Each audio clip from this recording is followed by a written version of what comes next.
Où en sommes-nous avec la somme colossale qui était sortie d'abord pour faire que j'ai la francophonie et réussir, mais cette somme-là n'a pas fait bon train. Où en sommes-nous cette histoire-là? Dans l'organisation de la francophonie, la première partie, il y a eu détournement. Ok, merci parce que reconnaît ton. Non. Ah, maman aussi likezate. Biso to tuna kaka mituna yo pesa biso kaka biano. Moto oyo a détourné. Aza moto ya opposition. Nazongi pona kolobela yo. C'est un Congolais bien sûr. C'est un Congolais. Il est de l'opposition. Non. Où en sommes-nous avec la somme colossale qui était sortie d'abord pour faire que j'ai la francophonie et réussir, mais cette somme-là n'a pas fait bon train. Où en sommes-nous cette histoire-là? Oyebi ka tosunga Congo eza moka ba chaîne oyo etala maka kasi na mboka oyo. Ndeko na yebi très. Est-ce que par respect à ba téléspectateurs? Ndeko na yebi ko yebisa bango du moins que moto oyo azwaki liboso mbongo pona ko organiser la francophonie akimaki na mbongo et puis tisiko tozoy ba suite na été et puis bino bato ya union sacrée bolali na oreiller ya réussite ya deuxième mbongo au chef de l'état bimisi boboyi na bino kolandela muto wana po il fait partie de votre. Donc yango zolo avec nguya nyo. Non, oyebi que après mission okende kozwa part na yo na union sacrée. Obino bo komisi union sacrée marmite ya ba nouveau riche. Soki otuni, eza marmite ya ba nouveau riche. Question na kutu ya lai wana te. Yo mto otuni. Na tuni yo moto ate na lobby kaka. Ça va. Na tuni ndesi ko musika. Na tuni ko motuna. Ça va. Na tike yo la pesi occasion lobaka parce que mon lingi yo se défend. Yo lobby que eza marmite ya ba nouveau riche non. Nous ne faisons que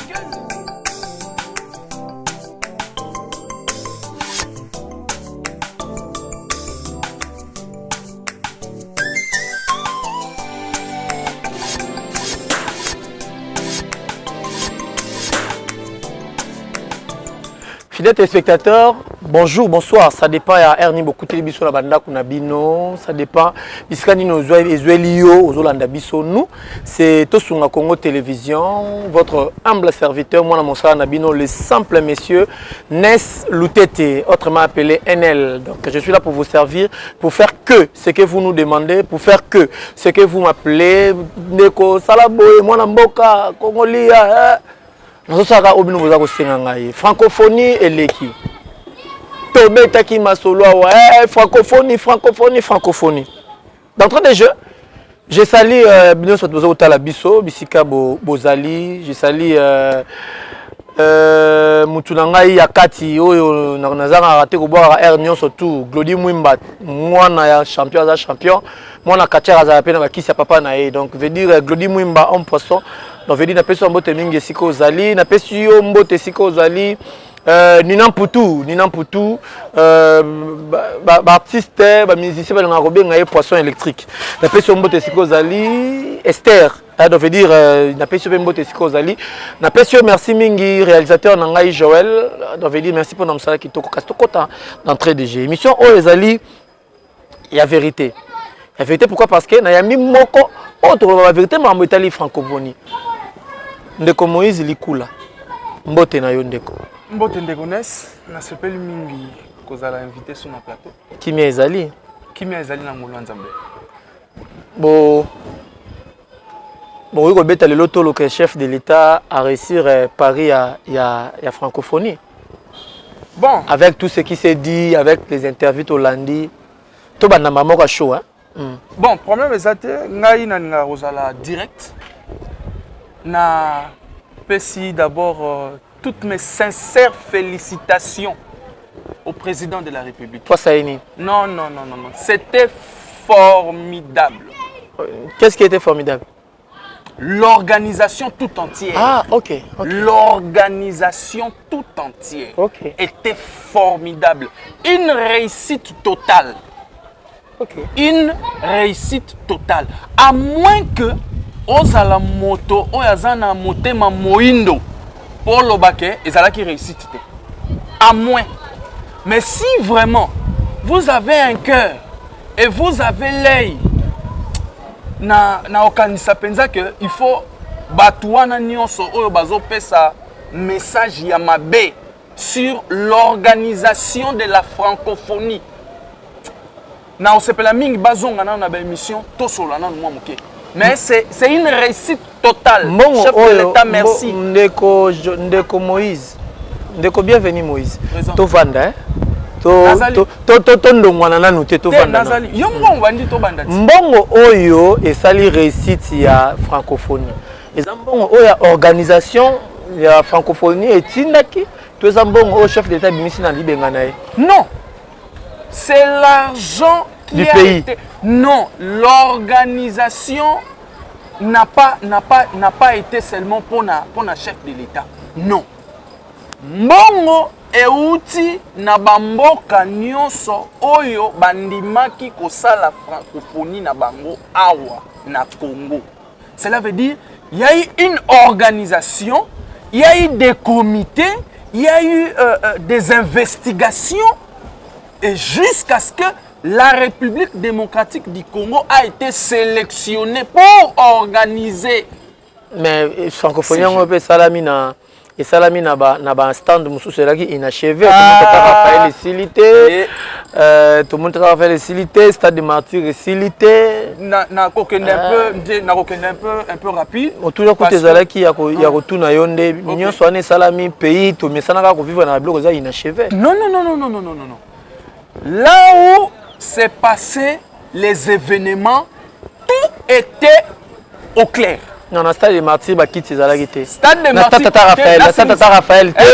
Le respect de la téléspectateur. Tout le monde vérité. Vandi Sananu. Tout le monde téléspectateur vérité. Tata Raphaël, quitte ses athées, chaque couleur. T'es n'anga na autour de mituna. Kasi yango le répondre siko. Ba téléspectateur bazola na. Na lobby boye. Place nyonso oyo esengelaki francophonie eleka. Basalaki yango na ba condition ya bien. Nyonso esilaki. Zelana nuna silisa papa Ness. Stade de martyrs. Stade de martyrs. Batu oyo bazalaki pona kokima, bakima ki na ba condition ya bien, n'est-ce pas? Yo pe landaka ngai poto kende bien. Po ngana talaki ba image na zalaki. Deux, de très belles conditions qui ont été mises aux athlètes oyo bakendaki kobeta basketball. D'accord. Toujours continuer quand c'était D. Troisième. 3. Na Tata Raphaël. Ok. Tozongi na Tata Raphaël. Ok. Quelles sont les activités ndeko bienvenue likula. Ba activité nini na Tata Raphaël oyo esengelaki te que batu bazala te. Ndeko bienvenue likula. Tata Raphaël, stade Tata Raphaël et Sili to Silité. Stade Tata Raphaël et Sili. Aux assure. Stade Tata Raphaël et Sili. Na standing ya stade Tata Raphaël et koza bongo sa bakiti. Batu bavanda na ba béton. Non, mais c'est non, on ne non, il n'y a pas de chaise. Non. Mais c'est bienvenu, il n'y a pas de chaise. Non. Ça va, d'accord. Les images sont là. Sinon, tu rebalances le baïma. Balancer. Na stade Tata Raphaël. La construction. Nazongi. La stade Tata Raphaël. La construction tout entière. Ezalaki déjà bétonné. Ezalaki bétonné. On a dit ceci. Comme ils ont déjà bétonné, ils ont déjà dans la condition où tu vendre bien. Mouninga mususu alandi. Nani kende na centre Maman Gebi. Non, na place où basala ba activité mingi wana. Exemple extra ya ba béton. Déjà la construction à stade Tata Raphaël, ils ont déjà na ba béton. Na organisation balobité. On est que tout ça sous bakiti et ko coûter les sous rapide quand ils ont sous-souté parce que ils ont déjà bien. Tout ça la nini. To bongisa yango. Nde bazwa ki décision ya kocha yango peinture. Babongisi yango batie peinture. Te to zonga muke babongisi yango batie peinture. Toke na stade de martyrs bakiti ezalaki nango na bonne condition. Stade non, kene na stade papa atana ndenge ya bien. Yango na lobby e bandeli awa. Muto ya koboya ke organisation oyo esalemi na mboka na biso pour na jeu ya francophonie que on a réussir te on te réussir 50%, on te 20%, on te kutu te.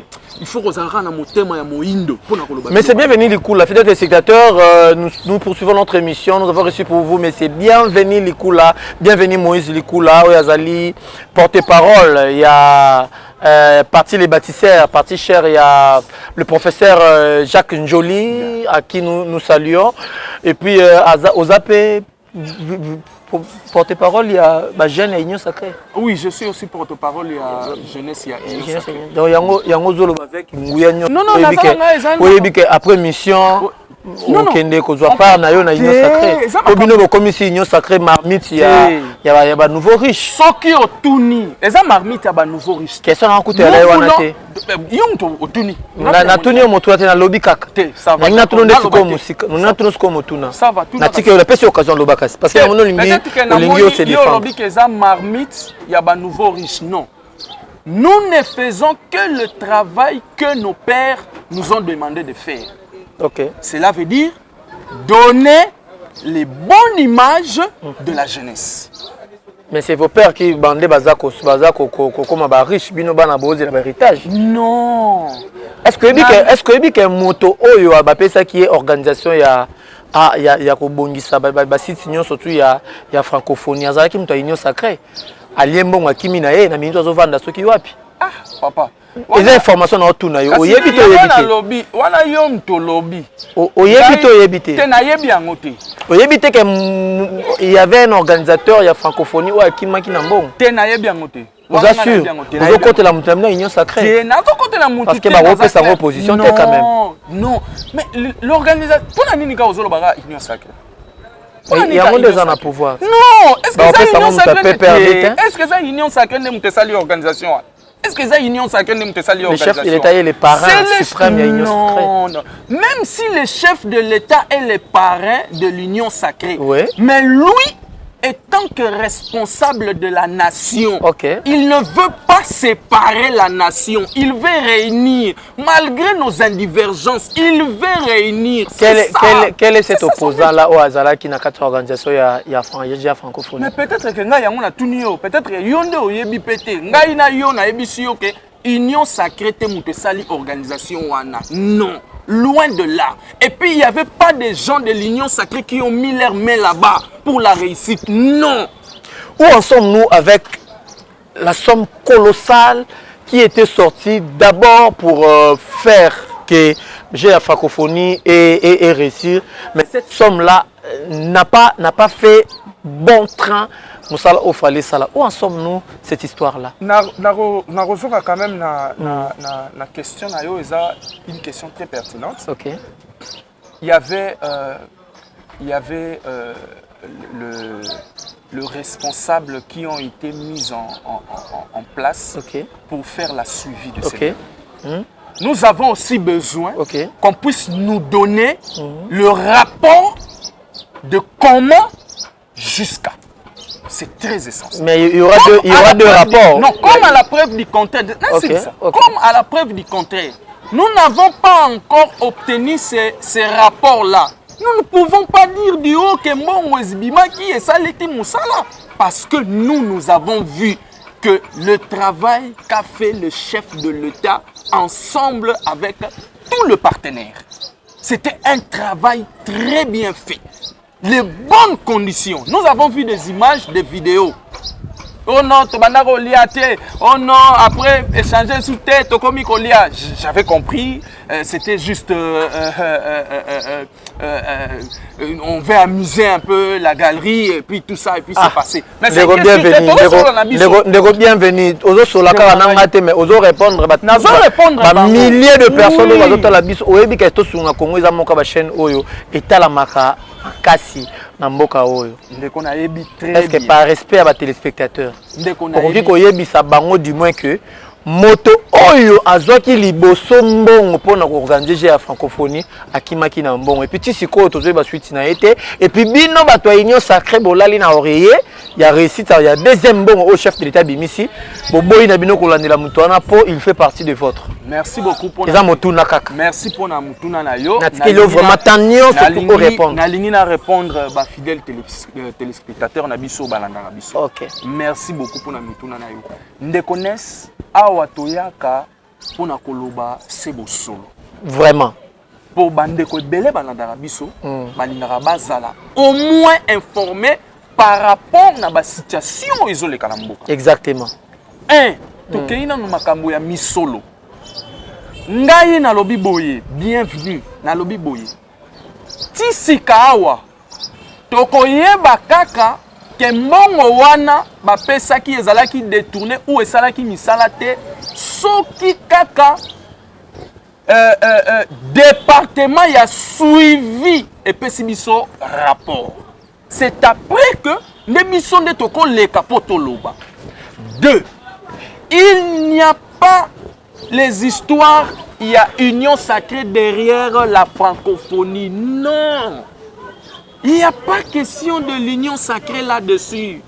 Je félicite beaucoup le président de la République démocratique du Congo, son Excellence, M. Antoine Félix Tshisekedi, mon cher frère Ndekonangai. Président Zana Bolingo. Nalobango atanano awa président Zana Bolingo. Pourquoi? Parce que son objectif à lui, ce n'est pas de diviser la nation, mais c'est lui de réunir la nation tout entière, malgré nos indivergences. Mais il veut en sorte que les Congolais puissent s'aimer entre eux. Ndekonangai et loko ezosalaka passe à chaque fois na lubara yango. Les Congolais ne veulent pas accepter ce que les Congolais ont fait.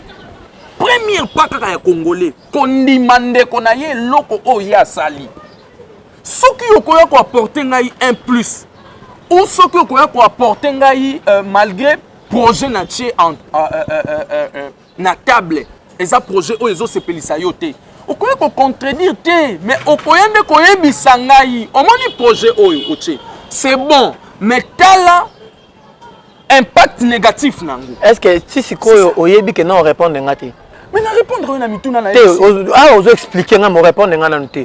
Motuna na ko bandela motuna. Fidèles téléspectateurs, nous répondons à notre question. La question dont on va poser à monsieur bienvenu Moïse Likula, un bon parleur, un bon communicologue, un porte-parole puissant. Il y a parti les bâtisseurs, parti cher, il y a le professeur Jack Njoli. Là où repose la confiance du prof. Il est là avec moi et nous serons de débattre par rapport au jet de la franco, 9e jet de la francophonie. Exactement. Tout le monde mituna ya tikotak. OK. Vous êtes d'accord nangai que il y a eu des organisations pour organiser des organisateurs pour organiser jet de la francophonie. Ngai na lobby naza d'accord na yote. Est-ce que oyebi? OK. Je sais que tu es intellectuel. Oui. Dis-moi, tu sais comment les choses évoluent, comment c'est cultivé. Exactement. Oyebi que tozu retard, il y a harmoniser infrastructure qui devrait tenir la 9e jet de la francophonie vu il y a détournement, il y a bon oyebi qui liboso. Tu es au courant de ça? Oui, je suis au courant de ça. Merci. Quand il y a eu détournement, qu'est-ce qu'il y a eu après? Qu'est-ce que la justice a fait après? Qu'est-ce que l'union sacrée a fait après? Merci beaucoup pour la mituna na yo. Je reprends la même réponse que je. Mais cette fois-ci, on répond à la question. Parce que comme vous êtes d'accord qu'il y a eu détournement, répondre par rapport à détournement. Par rapport à détournement, na outi ko répondre na outi ko lobaboui. Tokozala informé soki kaka structure oyo ya suivi ezalaki sima na bango ba pesi biso rapport exact par rapport ya mbongo oyo ba détournaki. 1. Nde nation congolaise akoyeba. 2. Na kiti na ngambo ya justice. La justice doit faire son travail. Est-ce que seulement à cause de ces détournements nous allons maintenant arrêter ou freiner le jeu de la francophonie? Non! À la guerre, on a toujours un plan A et un plan B. quand le plan A n'a pas marché, attaquons directement le plan B. La raison pour laquelle le président de la République, il n'a dit pas de problème. Comme ce dernier a été fait comme ça et que nous voulons reculer, nous voulons prendre du retard, non, passons au plan B. Entre-temps, le premier plan est dans les oubliettes. Le premier plan n'est pas dans les oubliettes. Ce qu'on doit savoir, même quand il y a un acte qui se pose, on donne toujours le temps d'investiguer. Yango na lobby, tout na ngeza clair. Toti que la baye oyo baza sima ya kolandela makambo wana baya ko éclaircir biso exactement quelle est la somme qui a été détournée et quel est le but pour laquelle cette somme a été détournée. Ça c'est un.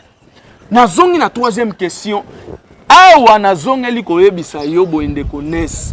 Il n'y a pas que l'union sacrée. Ce n'est pas l'organisation sacrée de la nation. Il n'y a pas quelqu'un de l'union sacrée ou les responsables de l'union sacrée qui a mis son argent là-bas pour nager à francophonie. Non! Ici, nous parlons de la nation congolaise. Ici, nous parlons du jeu de la francophonie au sein du pays, la République démocratique du Congo. Et quand on parle de la République démocratique du Congo, on voit directement le chef de l'État. La raison pour laquelle Naouti Kolobango awa na pesi longo ni a mingi place ya zali ngai penza elongo na ba jeune tolobi merci papa ba jeune ya wapi na lobi elongo na ba jeune ya République démocratique du Congo bakoboya yango te boya sa jeune parole ba jeune à Congo. Je suis le président de la Ligue de jeunes.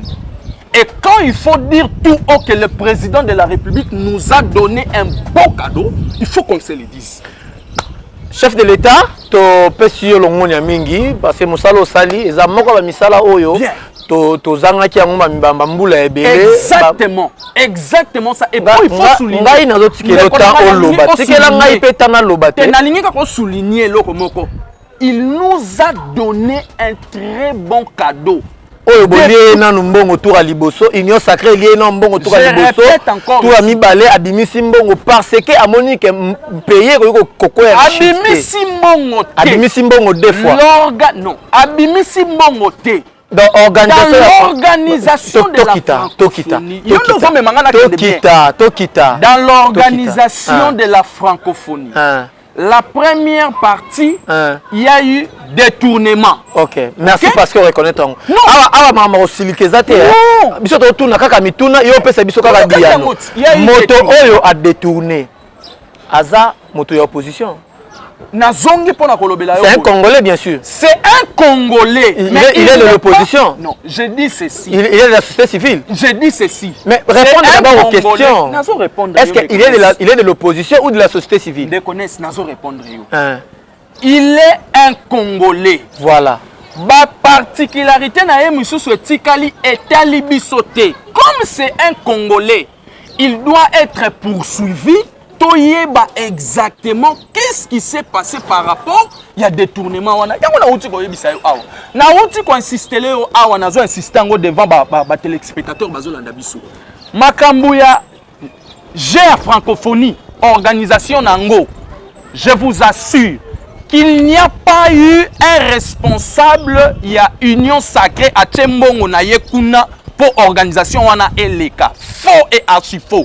Ici, on parle de la nation congolaise. Ici, on parle du président de la République démocratique du Congo. Son pays a été sélectionné avec toutes les investigations qui sont passées du pays. Mais les loyaux, to juge wana, et l'équipe qui toko, ba jeune basse, ngala zolo bayango, oyaza jeune, alo bango, atana motema na mobimba. Que le président nous a donné un plus bon cadeau. Et jusqu'à preuve du contraire. Mais c'est bienvenu du coup.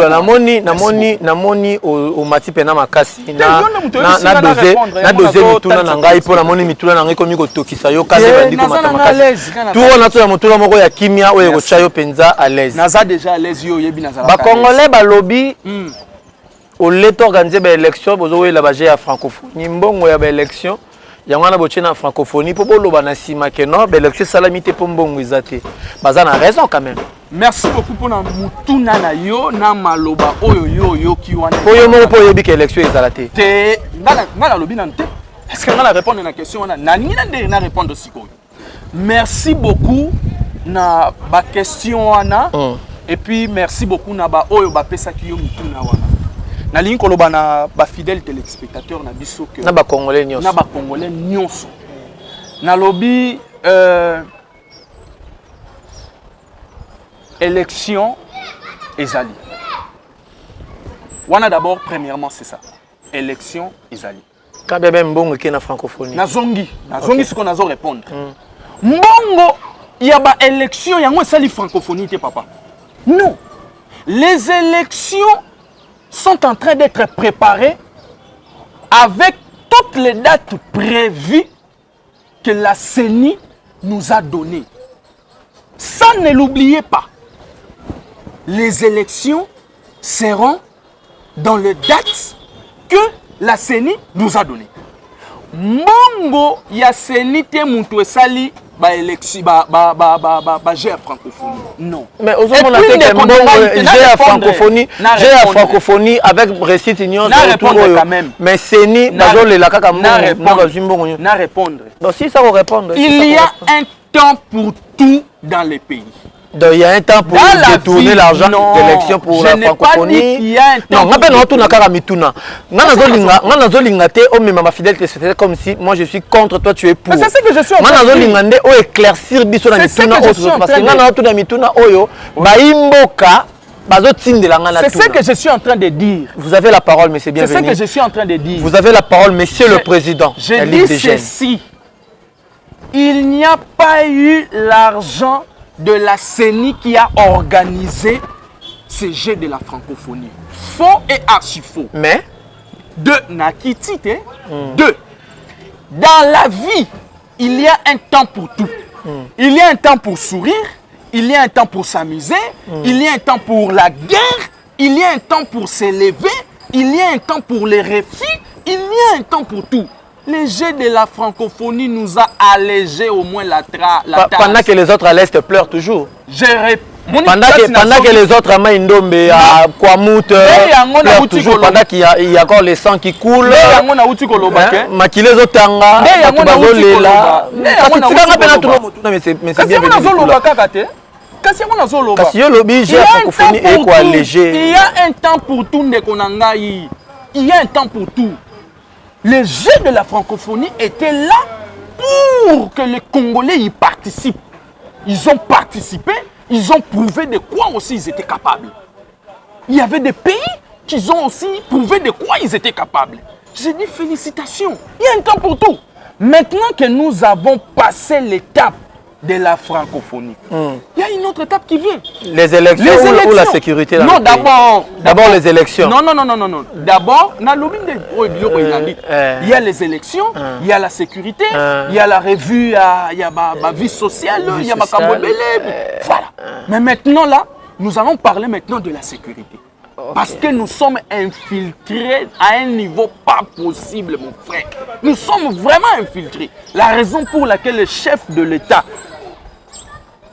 doit travailler dur au service de la sécurité. Nous sommes infiltrés pas possible. C'est ce service-là qui va nous rendre un bon travail. De détecter des personnes qui nous infiltrent. Vous voyez les histoires, il y a enlevé, saliboye. Tout ça, ça tourne au contre pour donner une mauvaise image au jeu de la francophonie d'abord, premièrement. Et puis deuxièmement, on est en train de faire ça pour donner une mauvaise image au pays. C'est très dur et ça fait très mal. Et ça passe. Nous avons ça là. Oui, Kaka, non. Oh, mais c'était les Congolais qui enlèvent ces Congolais. Ses propres Congolais. Non, mon frère, il faut avoir un cœur. Les Congolais qui enlèvent ses propres Congolais. Kitanan. Comme la souka fidèle téléspectateur, pendant que ma réalisateur a signalé na chité, tant qu'à une émission siko, mais elles ont na chité. Tout nous jingle oyo et puis on se retrouve tout juste après.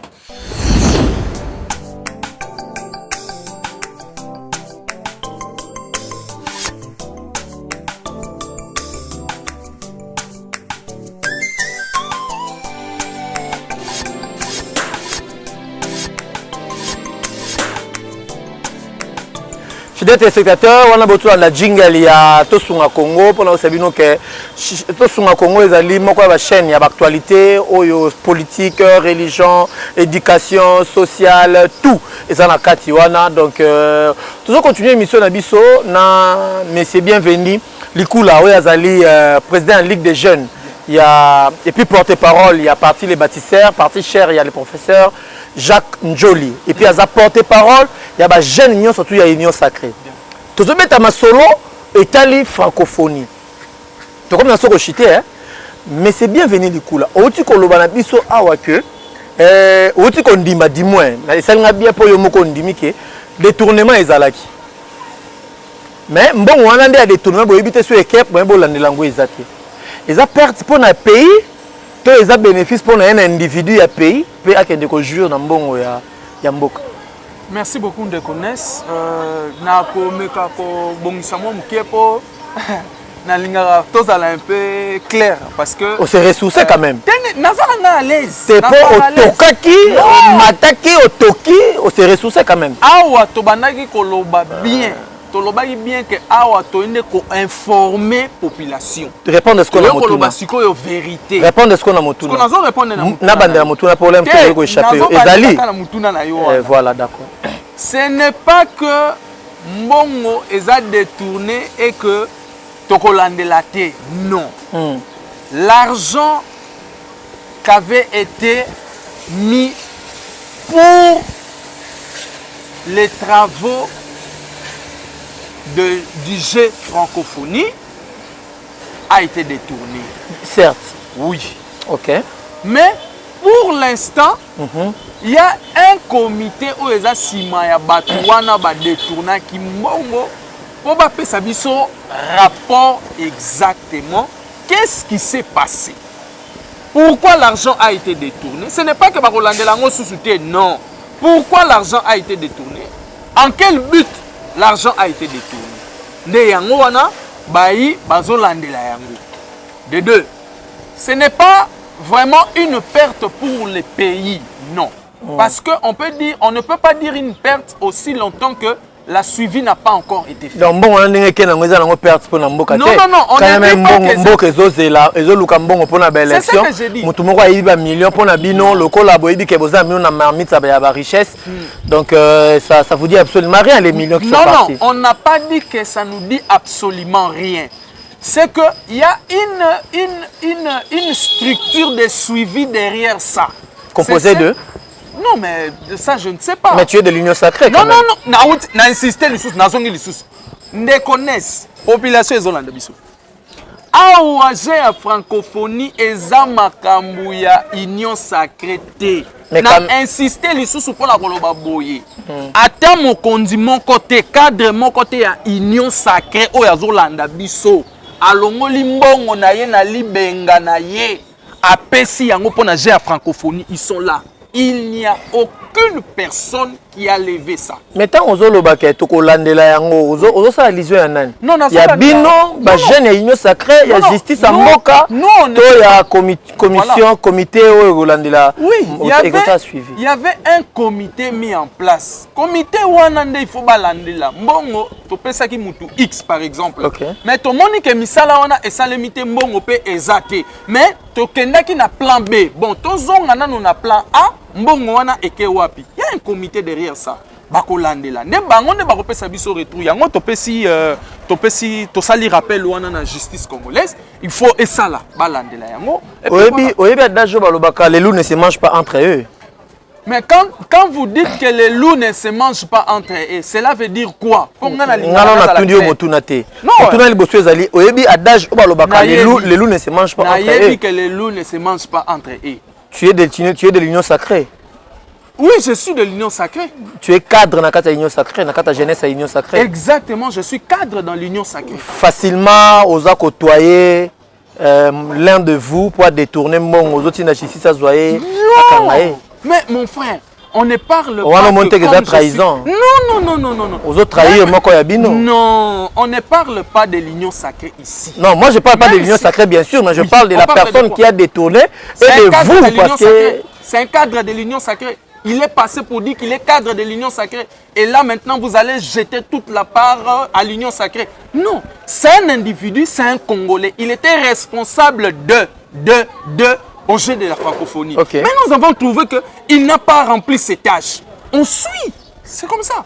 Fidèles téléspectateurs, nous avons la visite d'un grand frère, un grand réalisateur, un grand frère, IE 0033, comme on a Alain Nioy. Donc, veut dire atterrissage forcé, ici, quand nous avons la émission. Mon vieux 0033, mon vieux Alain Nioy, moi, na bandal, il y a Tongo, Ayebi Moussala, Ayebi Nyaningapon, Petit Naye, vieux Moua Monté Mamalamu.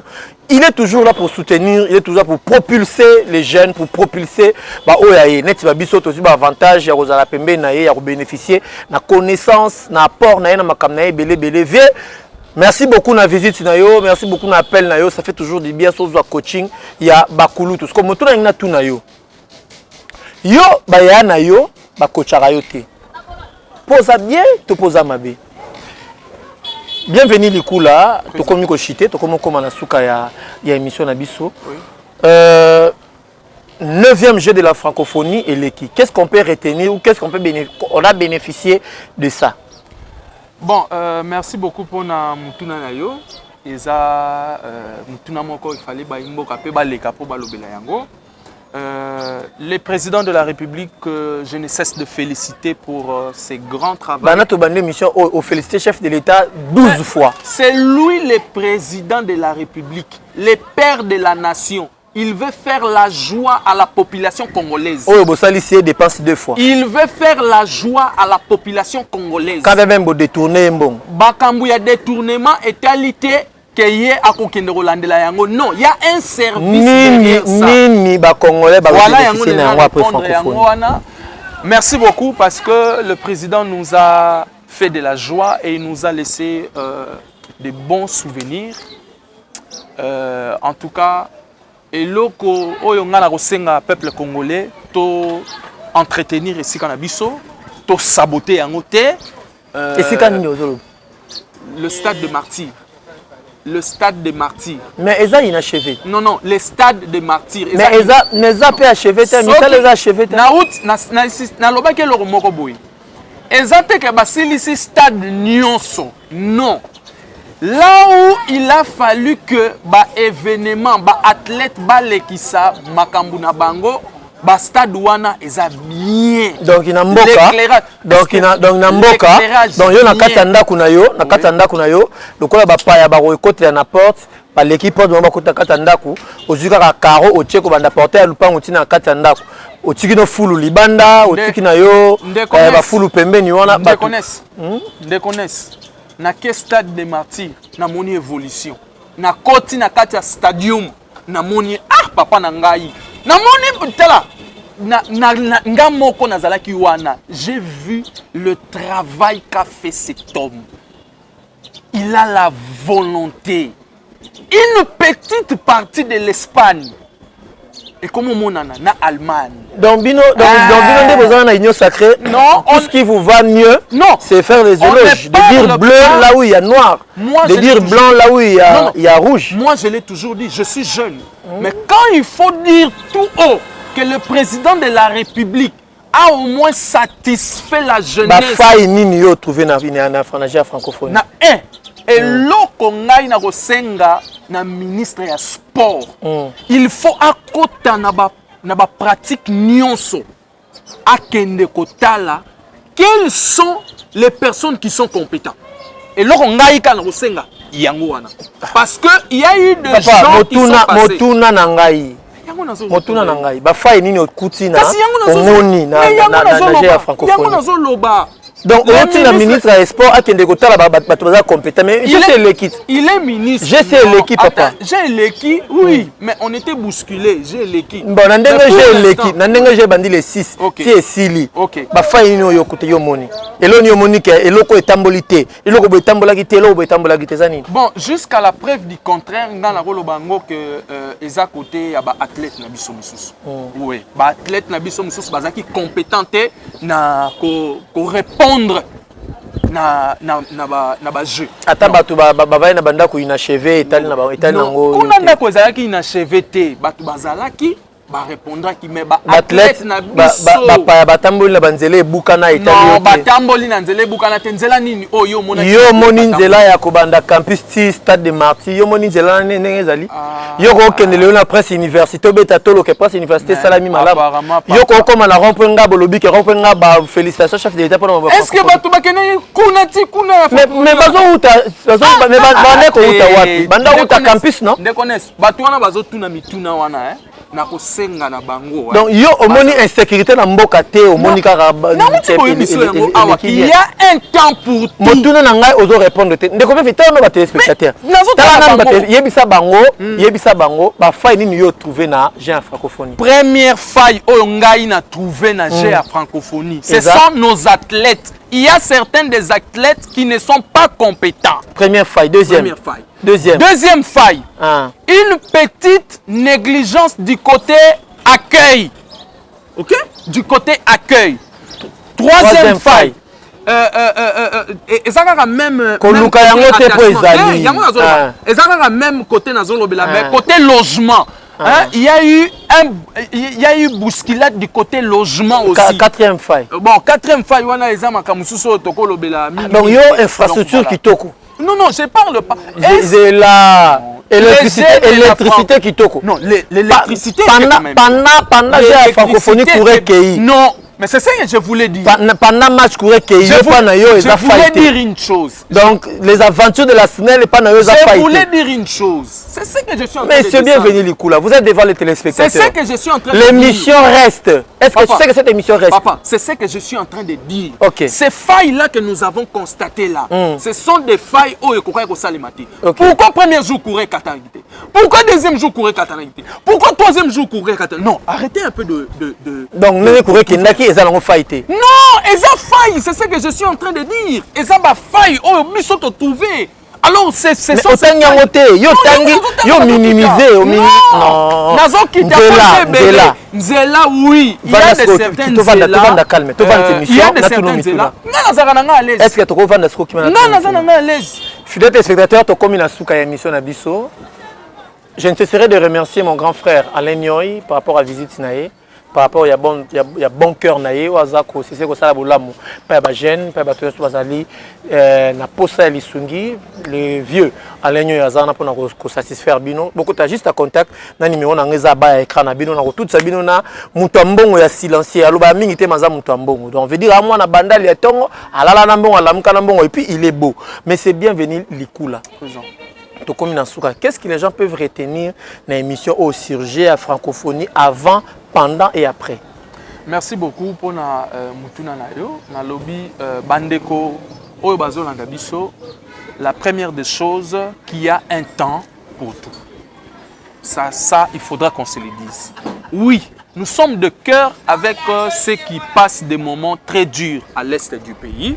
Et nous ne sommes pas aussi d'accord à ce qui se passe par rapport à l'insécurité à l'est du pays, à l'intérieur du pays, tout comme aux environs du pays. Nous ne sommes pas d'accord de ça.